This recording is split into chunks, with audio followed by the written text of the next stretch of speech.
तीन या तीन से अधिक भुजाओं से घिरी हुई बंद आकृति बहुभुज कहलाते हैं। बहुभुज के प्रकार हैं, यहाँ से दो प्रकार के होते हैं। उत्तल बहुभुज, ऐसा बहुभुज जिसका प्रत्येक कोण 180 डिग्री से छोटा होता है तो बहुभुज कहलाता है। उत्तल बहुभुज की प्रत्येक विकर्ण बहुभुज के अभ्यंतर में स्थित होती है, जबकि अवतल बहुभुज में कम से कम एक कोण 180 डिग्री से बड़ा होता है। अवतल बहुभुज कहलाता है।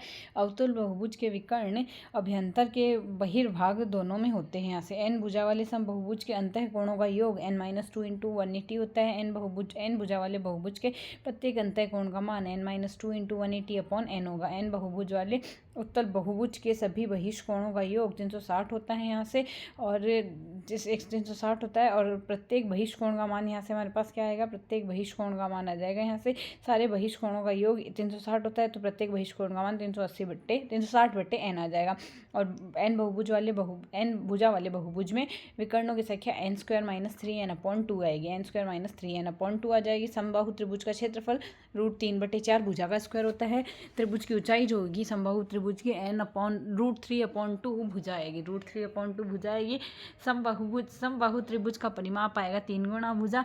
अंतः वृत्त की त्रिज्या आएगी यहाँ से a/2√3 a/2√3 आ जाएगी। अंतः वृत्त का क्षेत्रफल आएगा πa²/12 πa²/12 आएगा। परिवृत्त की त्रिज्या आएगी यहाँ से a/√3 आ जाएगी। परिवृत्त का क्षेत्रफल आएगा πa²/3 πa²/3 आएगा। समद्विबाहु त्रिभुज, जिस त्रिभुज में प्रत्येक कोण दो भुजाएं समान हो, जिस त्रिभुज में केवल दो भुजाएं समान हो वह समद्विबाहु त्रिभुज कहलाता है। इसके आधार पर कोण समान होते हैं। यहाँ से समद्विबाहु त्रिभुज का क्षेत्रफल आता है b/4 √4a² - b²। b/4 √4a² - b² आएगा। समबाहु त्रिभुज का परिमाप आएगा 2a + b। ऊंचाई आएगी 1/2 √4a² - b²। विषमबाहु त्रिभुज, जिस त्रिभुज की सभी भुजाएं असमान हो वह विषमबाहु त्रिभुज कहलाता है। यहाँ से विषमबाहु त्रिभुज का क्षेत्रफल √s × s - a s - b s - c आएगा, जहाँ s = a b c a + b + c/2 आ जाएगा। यहाँ से यदि किसी त्रिभुज की भुजाओं के मध्य बिंदुओं को मिलाने पर एक विशिष्ट त्रिभुज प्राप्त हो तो मुख्य त्रिभुज को 4 बराबर भागों में बांटता है, तो वह चारों भाग सर्वांग होंगे। इस विशिष्ट त्रिभुज का क्षेत्रफल मुख्य त्रिभुज के क्षेत्रफल का 1/4 होता है तथा इसका परिणाम मुख्य त्रिभुज का आधा होता है। चतुर्भुज 4 भुजाओं से घिरी हुई बंधाकृति चतुर्भुज कहलाती है। चतुर्भुज के आकार है आयत। यहाँ से किसी चतुर्भुज के आमने सामने की भुजाएं समान हो तथा प्रत्येक कोण 90 डिग्री का हो तो उसे आयत कहते हैं। यहाँ से आयत का क्षेत्रफल लंबाई गुणा चौड़ाई। आयत का क्षेत्रफल यहाँ से 2 गुणा आयत का परिमाप आएगा 2 गुणा लंबाई प्लस चौड़ाई आता है, जबकि आयत का विकर्ण √L² + b² आएगा। यहाँ से आयत की लंबाई व चौड़ाई का योग अगर x है वह विकर्ण यहाँ से y है, लंबाई चौड़ाई का योग x व विकर्ण y है, तो यहाँ से उसका क्षेत्रफल आएगा x² - y²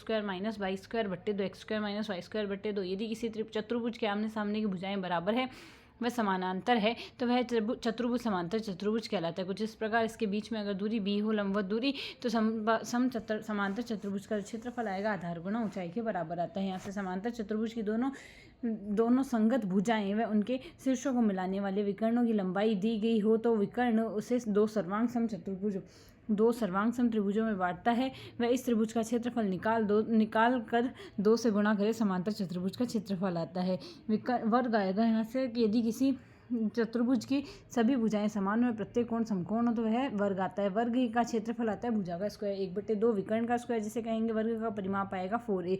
वर्ग का विकर्ण आएगा √2a। समचतुर्भुज, यदि किसी चतुर्भुज की सभी भुजाएं समान हो तथा विकर्ण परस्पर समकोण पर समद्विभाजित करते हैं तो कोई कोण समकोण नहीं होता है तो यह समचतुर्भुज कहलाएगा। समचतुर्भुज का क्षेत्रफल 1/2 गुणा विकर्णों का गुणनफल आता है। यहाँ से समलंब चतुर्भुज, यदि किसी चतुर्भुज में एक जोड़ी भुजाएं समानांतर हो परंतु अन्य जोड़ी भुजाएं असमांतर हो तो वह समलंब चतुर्भुज कहलाता है। कुछ इस तरीके से, जिसमें यहाँ से हमारे पास क्षेत्रफल आएगा 1/2 गुणा समांतर भुजाओं के बीच भुजाओं का योग गुणा ऊंचाई, समांतर भुजाओं का योग गुणा ऊंचाई आएगा। किसी वृत्त आता है किसी बिंदु से निश्चित दूरी पर अनंत बिंदुओं का बिंदुपथ त्रिज्या कहलाती है। वृत्त का परिधि आएगी 2πr। क्षेत्रफल आता है πr²। सेकेंद्रीय वृत्त, एक समतल में एक ही केंद्र पर खींचे गए 2 या अधिक वृत्त सेकेंद्रीय वृत्त कहलाते हैं। कुछ इस तरीके से इसके जो मध्य भाग होता है उसका क्षेत्रफल पाई × r², R² - small r²। Capital R² बड़े वृत्त की त्रिज्या, छोटे वृत्त की त्रिज्या स्मॉल r हो। तो त्रिज्या खंड 2 त्रिज्याएं और उनके अंतिम बिंदुओं को बनने वाले चाप से घिरे क्षेत्र को त्रिज्या खंड कहते हैं। इस तरीके से त्रिज्या खंड बनता है। त्रिज्या खंड का क्षेत्रफल πr² θ/360 आएगा, जिसे 1/2 L r कहेंगे। यहाँ से चाप की लंबाई πr θ/180 आएगा। किसी पहिए द्वारा एक चक्र में तय की गई दूरी परिधि होती है। किसी पहिए द्वारा कुल तय दूरी यहाँ से परिधि गुना चक्रों की संख्या आएगी। यदि लंबाई L चौड़ाई B हो तो आयताकार मैदान के चारों ओर समरूप चौड़ाई W का रास्ता बनाया गया हो तो रास्ते का क्षेत्रफल 2WL + B + 2W आएगा यहाँ से इस तरीके से। यदि किसी आयताकार मैदान की लंबाई L चौड़ाई B हो तो उसके अंदर W समरूप चौड़ाई का रास्ता और रास्ते का क्षेत्रफल 2W × L + B - 2W आएगा यहाँ से। यदि लंबाई L चौड़ाई B वाले आयताकार मैदान के बीचों बीच लंबाई व चौड़ाई के अनुदिश W चौड़ाई का रास्ता है जो एक दूसरे को काटता है तो रास्ते का क्षेत्रफल आएगा W × L + B L + B - W वर्ग इकाई का आएगा यहाँ से। शेष भाग का रास्ता छोड़कर क्षेत्रफल आएगा L - W × B - W आएगा। 3 समरूप वृत्तों के स्पर्श करने के पश्चात बच्चे छायांकित भाग का क्षेत्रफल बचता है यहाँ से √3 - π/2 × r² आएगा जिसे हम 2√3 - π r² लिखेंगे जहाँ समरूप वृत्त की त्रिज्या r है। कुछ इस तरीके से यहाँ पर अगर हमारे पास है तो r त्रिज्या वाले अर्धवृत्त में अंतर्गत अधिकतम क्षेत्रफल वाला एक त्रिभुज खींचा जा सकता है। इस त्रिभुज का क्षेत्रफल आएगा यहाँ से r² बनता है यहाँ से। x इकाई वाले वर्ग की चारों भुजाओं को स्पर्श करने वाले वृत्त का क्षेत्रफल πx² / 4 वर्ग इकाई होता है। यह कुछ इस तरीके से होता है। r त्रिज्या वाले 4 समरूप वृत्तों पर जो परस्पर स्पर्श करते हैं से घिरे छायांकित भाग का क्षेत्रफल जो छायांकित भाग बनता है इसका क्षेत्रफल बनेगा 6/7 r²। 6/7 r² वर्ग इकाई है बनता है। नेक्स्ट है r त्रिज्या वाले एक वृत्त के अंतर्गत खींचा गया महत्तम क्षेत्रफल वाला एक वर्ग का क्षेत्रफल जो वर्ग बनता है उसका क्षेत्रफल 2r² वर्ग इकाई होता है। 2r² वर्ग इकाई होता है। आयतन एक त्रिविमीय वस्तु द्वारा घिरी हुई जगह उसका आयतन कहलाता है। किसी ठोस का एक आकार से दूसरे आकार में परिवर्तन पर आयतन परिवर्तित होता है। जब बड़ी ठोस आकृति से बनने वाली छोटी ठोस आकृतियों की संख्या पूछी जाए तो छोटी ठोस आकृतियों की संख्या होगी बड़ी ठोस आकृति बटे छोटी ठोस आकृति का दोनों का आयतन का अनुपात निकालेंगे। ऐसी आकृतियां जिसमें आमने सामने के शीर्ष बराबर में समांतर हो उनका आयतन आयत का क्षेत्र आधार का क्षेत्रफल इंटू ऊंचाई आएगी। वक्र पृष्ठीय पार्श्व पृष्ठीय क्षेत्रफल किसी भी ठोस आकृति के वक्राकार भाग का क्षेत्रफल वक्र पृष्ठीय क्षेत्रफल कहलाता है। अर्थात इसमें समतल प्लेन पृष्ठों में क्षेत्रफल में सम्मिलित नहीं किया जाता है। यहाँ से संपूर्ण पृष्ठीय क्षेत्रफल किसी ठोस आकृति के वक्र पृष्ठीय क्षेत्रफल में सभी समतल पृष्ठों के क्षेत्रफल को भी सम्मिलित कर दिया जाए संपूर्ण पृष्ठीय क्षेत्रफल बनता है। ऑयलर सूत्र के अनुसार किसी भी त्रिविमीय वस्तु के शीर्षों पर फलकों के योग के किनारों की संख्या में 2 अधिक होता है। यदि किसी त्रिविमीय वस्तु के फलकों किनारों और शीर्षों की संख्या में क्रमशः f e v में प्रदर्शित किया जाए तो ऑयलर सूत्र के अनुसार f + v = e + 2 आए।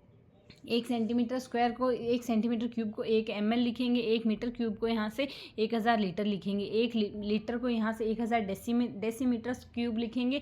1 लीटर लिखा जाएगा 1000 सेंटीमीटर क्यूब। 1 हेक्टेयर लिखा जाएगा यहाँ से 10,000 मीटर स्क्वायर। घनाभ का पृष्ठीय क्षेत्रफल व आयतन अगर देखिए 6 आयताकार पृष्ठों के लंबवत घिरी हुई बंद आकृति घनाभ कहलाती है। घनाभ में 6 पृष्ठ 8 कोने व 12 किनारे होते हैं। सामान्यतः आयताकार कमरा घनाभ का होता है। घनाभ के आमने सामने के फलक एक समान होते हैं। ऐसे आयताकार कमरे में छत व फर्श एक समान होते हैं। आमने सामने की दीवारें एक समान होती है। आयत का क्षेत्रफल लंबाई गुना चौड़ाई होता है तो घनाभ में कुल 6 आयताकार फलक होते हैं। अतः इन सभी आयताकार फलकों के क्षेत्रफलों का योग घनाभ का पृष्ठीय क्षेत्रफल कहलाता है। अर्थात 2 गुना लंबाई गुना चौड़ाई, चौड़ाई प्लस चौड़ाई गुना ऊंचाई, ऊंचाई प्लस ऊंचाई गुना लंबाई आएगा। यहाँ से यदि घनाभ में लंबाई चौड़ाई ऊंचाई LBH हो तो यहाँ से इसका जो आयतन आएगा लंबाई गुना चौड़ाई गुना ऊंचाई आ जाएगा। घनाभ कमरे के फर्श का जो क्षेत्रफल आता है वो लंबाई गुना चौड़ाई आता है। पार्श्व पृष्ठीय क्षेत्रफल में चारों दीवारों का क्षेत्रफल आएगा। पार्श्व पृष्ठीय क्षेत्रफल 2 गुना लंबाई प्लस चौड़ाई इंटू ऊंचाई आएगा। यहाँ से आधार फर्श का परिमाप इंटू ऊंचाई आ जाएगा और विकर्ण आएगा L² + B² + H² आएगा। घन का पृष्ठीय क्षेत्रफल आयतन घन 6 वर्गाकार पृष्ठों से लंबवत घिरी हुई बंद आकृति घन कहलाती है। इसमें 6 फलक 8 कोने व 12 किनारे होते हैं। इसमें प्रत्येक भुजा अगर A है तो पार्श्व पृष्ठीय क्षेत्रफल 4a² आएगा। संपूर्ण पृष्ठीय क्षेत्रफल 6a² आएगा। आयतन a³ आएगा। विकर्ण √3a इकाई आएगा। बेलन ने जैसे समान मापों के आयतों को एक के ऊपर एक रखकर घनाभ बनाया जाता है, ठीक उसी प्रकार समान मापों के वृत्तों को एक के ऊपर एक रखकर बेलन बनाया जाता है। बेलन के एक आधार में एक आधार व एक शीर्ष होता है जो एक दूसरे के सर्वांग सम व समांतर होते हैं। बेलन का आधार व शीर्ष वृत्ताकार होते हैं। बेलन का वक्र पृष्ठीय क्षेत्रफल, यदि किसी बेलन को एक रंगीन कागज से ढका जाए तो हम कागज की न्यूनतम मात्रा लिए सबसे पहले कागज को आयताकार शीट, ऐसी शीट जिसकी लंबाई इतनी हो कि कागज बेलन के चारों ओर एक बार में घूम जाए, तो बेलन चौड़ाई बेलन की लंबाई के बराबर हो, जैसा कि चित्र में दर्शाया गया है। यहाँ से इस शीट का क्षेत्रफल हमें बेलन के वक्र पृष्ठ का क्षेत्रफल देगा। शीट की लंबाई वृत्तीय आधार की परिधि के बराबर 2πr होगा। यहाँ से बेलन का वक्र पृष्ठीय क्षेत्रफल आयताकार शीट के क्षेत्रफल लंबाई गुना चौड़ाई व बेलन के आधार का परिमाप इंटू ऊंचाई आएगा। यदि बेलन के आधार वृत्त की त्रिज्या r व ऊंचाई h हो तो बेलन का वक्र पृष्ठीय क्षेत्रफल 2πrh आएगा। यहाँ से वक्र पृष्ठ 2πrh आएगा। संपूर्ण पृष्ठीय क्षेत्रफल आएगा। यहाँ से बेलन के वक्राकार भाग व शीर्ष के आधार के क्षेत्रफलों में सम्मिलित कर लिया जाए तो बेलन के संपूर्ण पृष्ठीय क्षेत्रफल प्राप्त होता है। बेलन के आधार व शीर्ष वृत्ताकार होते हैं, माप में समान होते हैं, तो बेलन का संपूर्ण पृष्ठीय क्षेत्रफल ज्ञात करने के लिए हम बेलन के वक्राकार भाग के क्षेत्रफल को दो वृत्तों आधार व शीर्ष के क्षेत्रफल को जोड़ देते हैं। कुछ इस प्रकार हम जोड़ेंगे तो इसके केस में हमारे पास संपूर्ण पृष्ठीय क्षेत्रफल बनेगा 2πrh+r आएगा। 2πrh+r बेलन का जो आयतन आएगा, बेलन त्रिविमीय वस्तु द्वारा घिरी हुई जगह आयतन वे उसे भरी जा सकने वाली द्रव की मात्रा धारिता कहलाती है। 1 सेंटीमीटर भुजा वाले घन में भरा जा सकने वाले द्रव की मात्रा 1 ml होती है। तो बेलन का आयतन πr²h होता है। यहाँ से लंबवृत्तीय खोखले बेलन से अभिप्राय बेलनाकार पाइप से है। तो इस प्रकार में बेलन में आंतरिक व बाह्य वक्र दो वक्र पृष्ठीय भाग होते हैं। आंतरिक व त्रिज्या व ऊंचाई व आंतरिक वक्र पृष्ठीय क्षेत्रफल व बाह्य त्रिज्या से बाहर बाह्य पृष्ठीय क्षेत्रफल निकलेगा तथा लंबवृत्तीय खोखले बेलन में सिरे सकेंद्रीय वृत्त होते हैं जिसका क्षेत्रफल बड़े वृत्त के क्षेत्रफल में से वह छोटे वृत्त के क्षेत्रफल को घटाकर ज्ञात किया जाता है। लंबवृत्तीय खोखले बेलन का आयतन नहीं पूछकर केवल धातु का आयतन पूछा जाता है। धातु का आयतन में के लिए हम बेलन के बाह्य आयतन में से आंतरिक आयतन को घटा देते हैं। h ऊंचाई वाले खोखले बेलन की बाहरी त्रिज्या r व आंतरिक त्रिज्या अगर स्मॉल r है तो यहाँ से इसका प्रत्येक सिरे का क्षेत्रफल आधार व शीर्ष का पाई R² माइनस स्मॉल r² आएगा। खोखले बेलन का वक्र पृष्ठीय क्षेत्रफल यहाँ से आएगा 2πh capital R plus small r आएगा यहाँ से, जबकि कुल पृष्ठीय क्षेत्रफल आएगा 2π small r plus capital R h plus r minus r आएगा। यहाँ से धातु का आयतन πh r² माइनस r²। मिट्टी बिछाने पर आधारित अगर देखें तो हमारे पास हम जानते हैं किसी भी गड्ढे में निकाली गई मिट्टी को किसी खेत में बिछाने में मिट्टी का आयतन अपरिवर्तित रहता है। ऐसे प्रश्न में जहाँ मिट्टी निकाली गई है उस आयतन में वह बिछाई गई मिट्टी का आयतन बराबर रखकर प्रश्नों को हल करेंगे। मिट्टी का आयतन बराबर आधार का क्षेत्रफल इंटू ऊंचाई। अधिकांश पेपर्स में जो आता है किसी बड़े बेलनाकार डिब्बे में रखे जा सकने वाले छोटे डिब्बों की संख्या पूछी जाएगी तो इसमें संख्या आएगी बड़ी आकृति का आयतन बटे छोटी आकृति का आयतन। नहर पर आधारित किसी नहर की त्रिज्या दिया हुआ हो, नहर में प्रवाहित पानी की चाल दी गई हो तो ऐसी स्थिति में नहर बेलनाकार मानते हुए बेलन की लंबाई पानी की दौरे तय की गई दूरी के बराबर होगी। तो नहर की लंबाई 4 × समय आएगा। शंकु एक